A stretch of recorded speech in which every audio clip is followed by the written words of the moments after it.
right, so let's take it to the next step.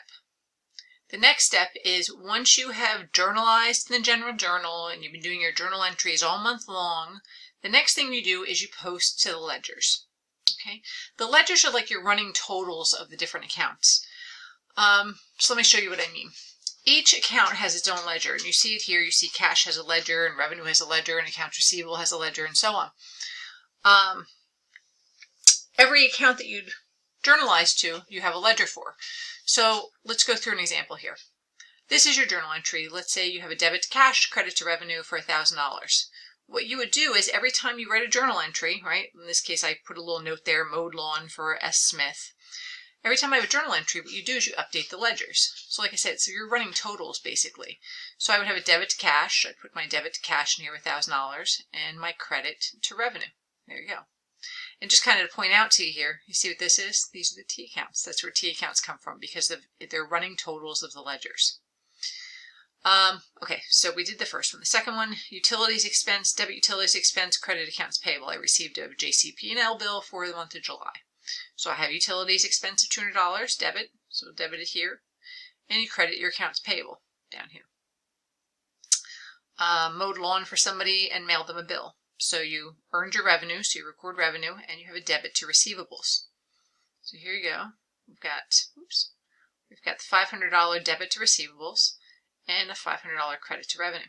Last one, debit accounts payable, credit cash. So debit accounts payable, you paid the bill, and credit to cash. At this point, what you do is you want to know what the totals are in the ledgers. All right, so imagine, like I said, the general journal is like one book of records, right, where you're constantly writing things down. The ledgers are the totals, and they're the running totals of each account. So if somebody asked me, how much cash do you have?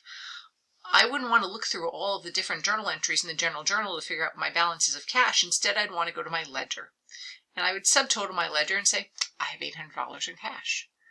All right, so this is where your totals live. Your account, each one of these would be its own separate book, if you will. Or another way to think about it is if you say you have this entry, debit cash, credit revenue. Let's say you could each one of these hyperlinked and you wanted to know how much cash you'd have. If you clicked on cash, bam, maybe the cash ledger would pop up and it would give you the total of cash at that point. All right, so now that we have all these totals, let's add them up. You've got $1,500 in revenue, you've got no accounts payable, you've got $200 in utilities expense, and so on. The last step in this process is to do the trial balance. All right, it's the unadjusted trial balance at this point. What you do with the trial balance is you take all of the different accounts. You've got cash has an $800 debit balance. You've got accounts receivable has a $500 debit balance. Accounts payable doesn't actually have any balance at all, so really you wouldn't even record it. Revenue's got a $1,500 credit balance. Utilities expense, $200 debit. It's the trial balance. So what do you think we're looking for here? We're looking to see that our debits and our credits are equal. So here we go. We've got $1,500 in debits, $1,500 in credits. We balance. All is good. All right. So what you're looking to do here, the whole purpose of the trial balance is really at this point to make sure we didn't make any silly mistakes. Like, for example, I kind of have a mistake built into here. You see this credit to cash of $20? Let's say I had inadvertently put $20 as a credit to cash in here instead of $200, which is what it should be. If I did that, this account would really be $980, and that $980 would be here. I wouldn't balance if that were the case, and I would know that I could look back through my journal entries or my posting to the different ledgers and see if I made a silly mistake like not including a zero in this credit to cash. Okay, so that's kind of the whole process. Once we do all of those journalizing, we post the ledgers, and then we prepare a trial balance from the totals in the ledgers. One more example like this. Here we go. Let me move myself up a little higher here. One more example like this. This kind of has a little bit more detail in it. So, sorry, hear my dog coming up the stairs. All right. So here's the same kind of thing. I've got the general journal and the ledgers. Now this is the same thing as those ledgers I had in the middle here, this ledgers here, but just a slightly different look to it. This is what's known as a 4-column ledger, so it's got a little bit more detail to it. Let me show you how this works. So you've got a debit to cash, a credit to common stock. You come on over here to the cash ledger, and you say, okay, the cash ledger is ledger number 10. most of them would have numbers associated with them so that they're just easy to reference.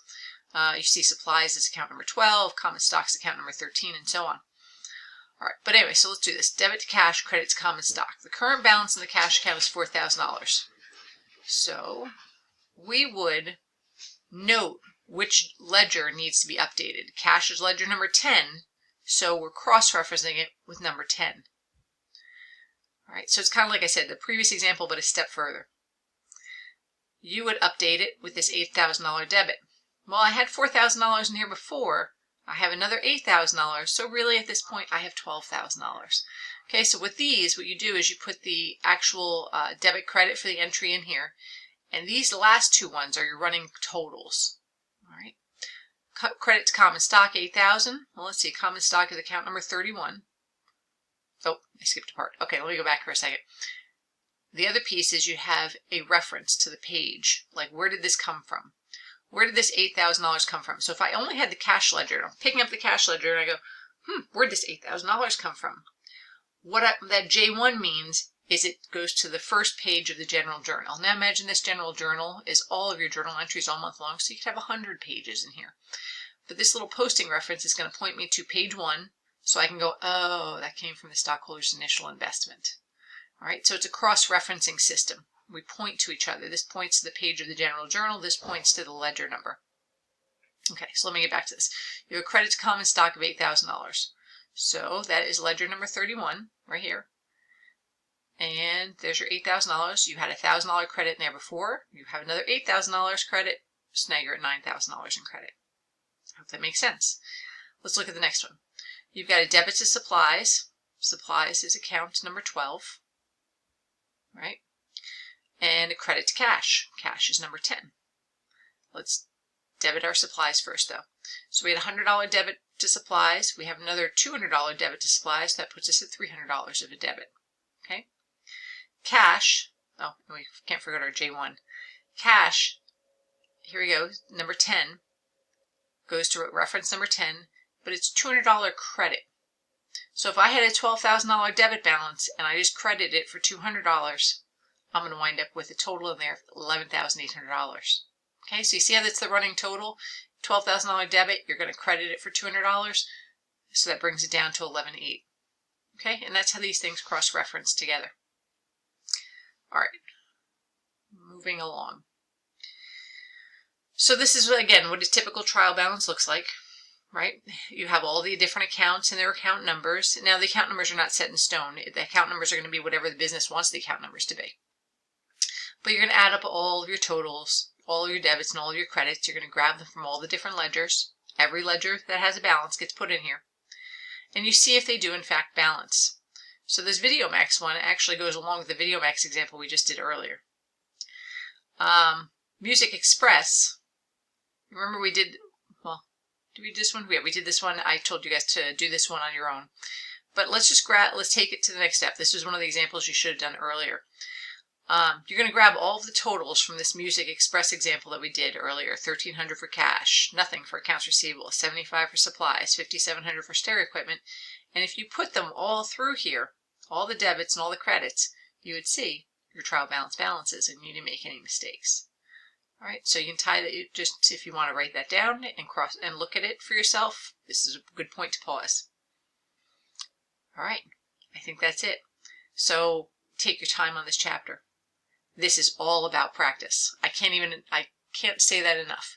You're not supposed to be able to pick up this stuff with no problem whatsoever. You're learning a new language. You really are.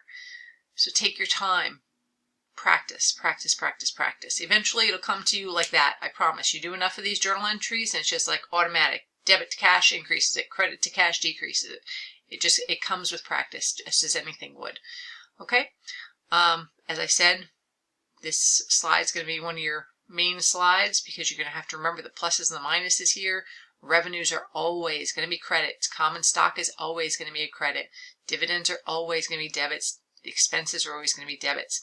If you remember that these are, fact, there's no change, like it is absolutely, this is the case for each of these, you'll be fine. One other thing I think I just want to mention very briefly, you notice I have a note here, plus is normal balance. I don't think we talked about this.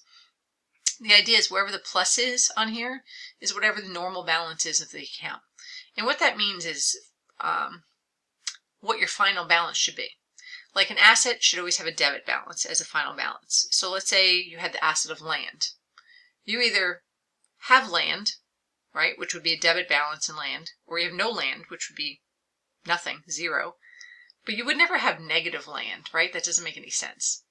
Same kind of thing goes with dividends. Dividends are always going to be debits, so that is their normal balance. You never credit a dividend. Dividends are money coming out of the business, so that is a decrease to stockholders' equity.